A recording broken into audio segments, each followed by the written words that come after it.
ఢిల్లీలో జరిగిన bomb blast తర్వాత ఒక్కసారిగా దేశంలోని ప్రధాన నగరాలు కావచ్చు, సమస్యాత్మక ప్రాంతాలు కావచ్చు, సున్నితమైన ప్రాంతాలన్నీ కూడా హై అలర్ట్‌లోకి వెళ్ళిపోయాయి.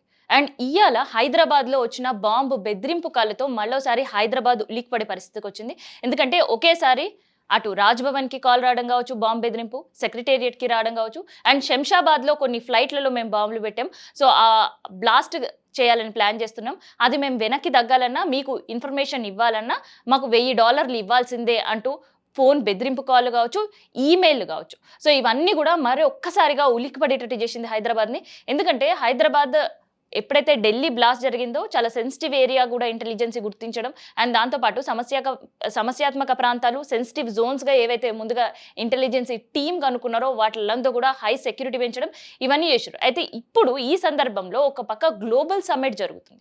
ఇంకోవైపు ఢిల్లీ బ్లాస్ట్ జరిగి ఎన్నో రోజులు కాలేదు. అండ్ దాంతో పాటు రాజేంద్ర నగర్‌లో దొరికిన ఉగ్రవాది, ఉగ్ర కుట్ర ఇవన్నీ నేపథ్యంలో నిజంగానే ఎక్కడైనా బాంబ్ బ్లాస్ట్ జరిగే అవకాశం ఉందా అనే కోణంలోనే ఇన్వెస్టిగేషన్ కొనసాగుతుంది.